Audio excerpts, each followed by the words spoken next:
Besides all the recent rule changes and updated equipment, it's hard to picture the NFL much different than it is now. By this I mean the 32-team league, the big contracts, the beautiful stadiums, and even the cities where the teams are playing, for the most part. But believe it or not, the NFL ahead of the 1990s, give or take a few years in the 80s and early 2000s, looked completely different.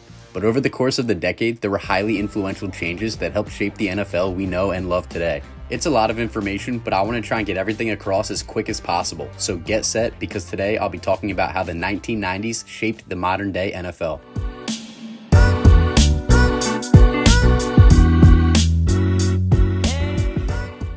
Before we completely dive into the NFL in the 1990s, I want to quickly preface everything with a few main changes that happened before the start of the decade that play a role later on.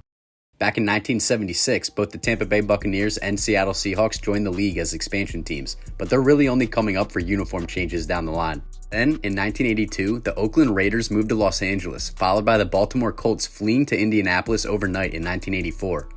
Then, 4 years later in 1988, the St. Louis Cardinals, yes, there were two St. Louis Cardinals teams, one for baseball and one for football, moved from St. Louis to Phoenix, Arizona, and became the Phoenix Cardinals. And now we enter the 1990s. The first notable change of the decade was in 1990 when a new playoff format was introduced, which now featured 12 teams instead of 10 and now included 2 wildcard games. Along with this change, the NFL reinstated bye weeks, which were previously removed, so now every team would play a 16-game schedule over a 17-week period. Also in 1990, the Atlanta Falcons switched from their classic red helmets to black, and though their uniforms have changed a little bit over the years, their black helmet design has been a staple ever since this switch up. Then, in 1993, a modern iteration of intentional grounding was established, now allowing the quarterbacks to throw the ball out of bounds even if there's no eligible receiver in the area, as long as they're outside of the tackle box. Along with this rule change, the modern free agency system was instituted, meaning players can now freely seek contracts with other franchises once their current contract was up. Before this, in many cases, teams are able to hold a reserve clause that allowed them to hold a player's rights indefinitely. Also in 1993, the Patriots debuted their new Flying Elvis logo after switching from their classic Pat Patriot design.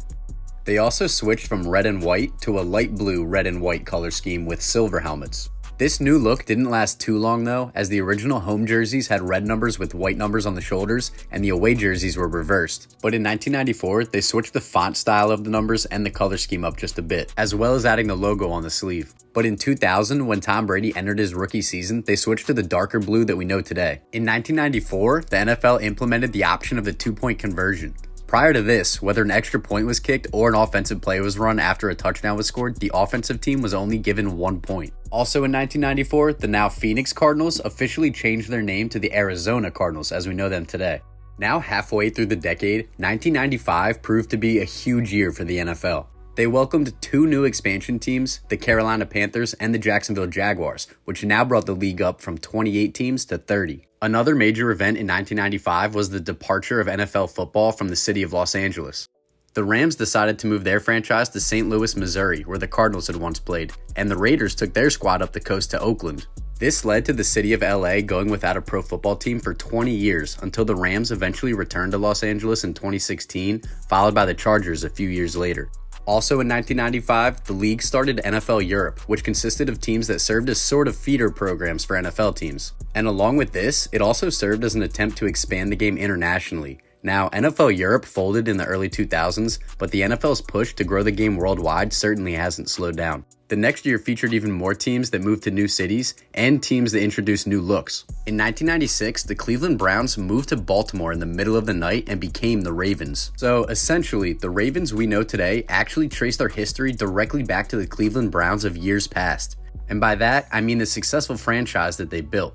When it came to team records, history, and all intellectual property of the Browns, there was actually a legal settlement that was reached by the NFL when the Browns left Cleveland that left all rights to the Browns' history in the city of Cleveland. So this sort of made the Ravens look like an expansion team on paper, but they essentially took everything the Browns currently had with them to Baltimore. And by this, I mean players, coaches, trainers, etc.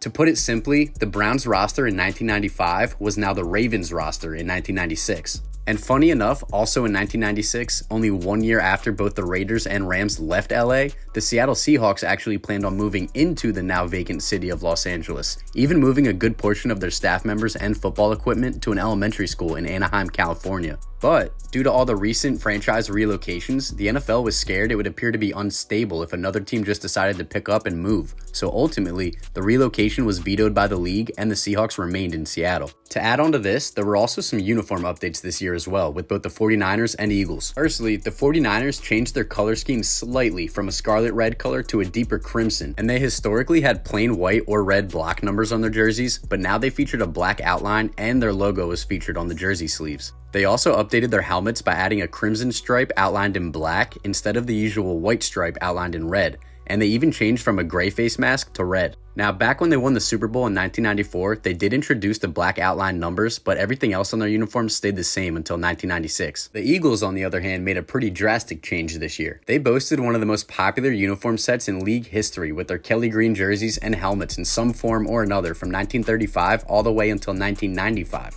But in 1996, they chose to switch to a darker color scheme known as midnight green. And while the logo has changed slightly over the years, the overall concept of the midnight green uniforms has remained the same in terms of helmet and jersey styles, with the occasional black jersey being thrown in.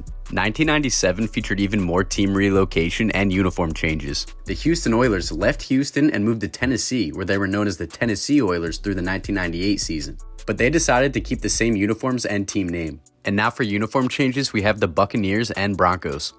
From their first year in 1976 through 1996, the Buccaneers wore their classic creamsicle uniforms.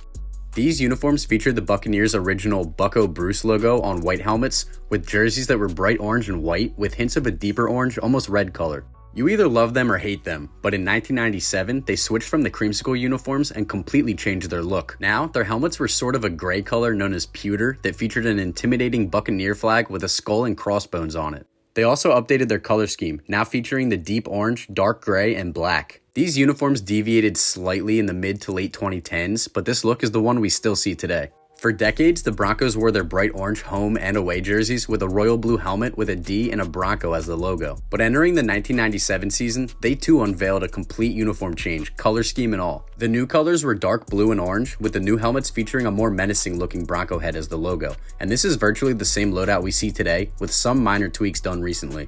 Moving on to 1998, we see another significant uniform change in the New York Jets. From the late 1970s through most of the 90s, the Jets featured green helmets with their team name written on them. But in 1998, they went back to their glory days look from their Super Bowl winning team with Joe Namath that had the white helmet and green and white stripe down the middle with Jets written into a football. The Jets changed back to the green helmets in recent years, but they rocked the classic dark green uniforms with white helmets for over 2 decades. Now moving on to the final year of the decade, 1999 is probably the most significant.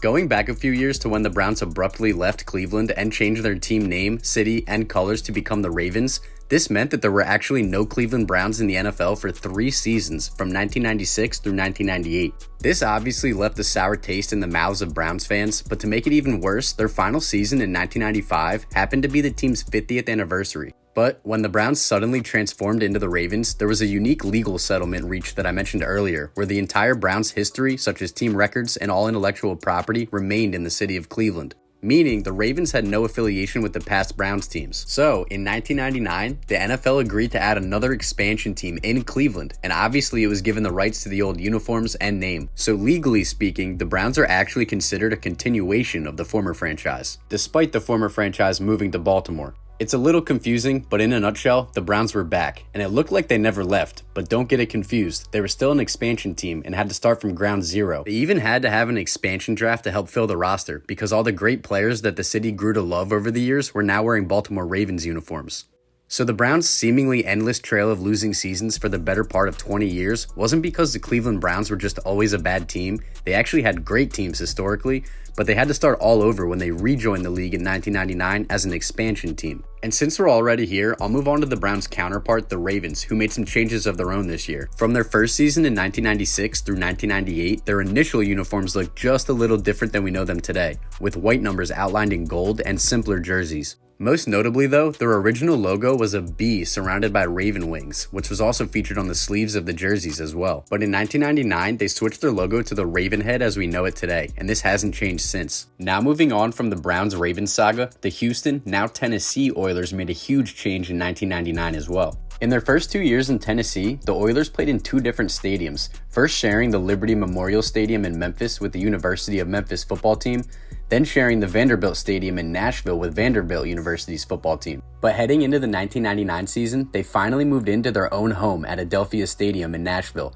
and to commemorate this new beginning, they decided to switch up their entire identity. Not only did they change their team's uniforms, but they changed their team name, now going by the Tennessee Titans. And their new logo featured the letter T circled by a flame, and although they've recently switched to blue helmets, the color scheme and logo has been the same ever since. To go along with these significant team changes, the NFL instituted some major rule changes this year as well. This was the year the NFL introduced its first iteration of the challenge flag, now allowing a team to challenge the official ruling on the field, which is obviously a huge part of the game today. And possibly even more influential than the challenge flag, this was also the first year the NFL season regularly started the week after Labor Day instead of the week of.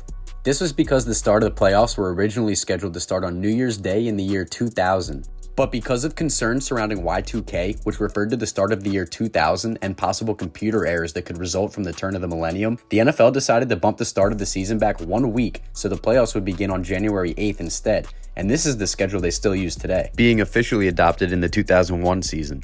Now, heading slightly past the 90s, there are a few more changes that need to be addressed. For 20 years, the New York Giants helmet logo was just a team name written out on a navy blue helmet that was almost darker than their jerseys. But entering the 2000 season, they switched back to their traditional NY logo, and their helmet colors seemed to match the jerseys more as the helmets seemed to be a little more fluorescent in color instead of flat. And this is what we still see today. Along with the Giants, the Rams also changed up their uniform style. For decades, the Rams wore deep blue helmets with yellow horns that matched their bright jerseys. But after winning the Super Bowl in the 1999 season, they introduced a new uniform for the start of the millennium that looked a little more modern in design, but fairly the same. The big change was switching from the royal blue and yellow to a deep blue and gold color scheme, which we saw last for over 20 years until their recent change. And now for the final year I'll be discussing, 2002. Since their inaugural season in 1976, the Seahawks featured silver helmets with a flat Seahawk logo and primarily silver and blue uniforms with hints of lime green. But in 2002, they got a new stadium and gave themselves a makeover, switching to blue helmets and jerseys with a redesigned Seahawk logo. This redesign would change slightly again in the 2010s, but the overall concept has remained the same ever since. But the most important event in 2002 was the return of pro football to the city of Houston, Texas, when the Houston Texans officially joined the league as the NFL's latest expansion team. After the Browns rejoined the league in 1999, the NFL had 31 teams, so the addition of the Texans brought the league to the 32-team machine that we know it as today. And because of the addition of a new team, the NFL altered their divisional layout. Before the 2002 season, there were only 6 divisions. Both the NFC and AFC consisted of 3 divisions each, East, West, and Central. But after the Texans joined the NFL, the league reformatted to accommodate for 32 teams, which led to the 8-division layout, splitting the Central divisions into the North and South. And this is still what we have today, with each conference being made up of 4 divisions. Despite some other minor uniform switch-ups since the 90s and early 2000s, NFL team names, uniforms, and cities largely stayed the same for the better part of 2 decades. Obviously with some changes as of late, with the return of pro football to LA with the Rams and now Chargers, and the Raiders moving to Las Vegas. But everything that took place in the 1990s virtually set the NFL up as we know it today, and it's hard to imagine anything different. And there you have it. This is how the 1990s and some bleed out from the 80s and 2000s shaped the NFL into the league we know and love today. If you enjoyed the video, please hit that like button and consider subscribing as it helps me out a ton as I try to grow the channel. But until next time, get set because I'll have another video coming soon.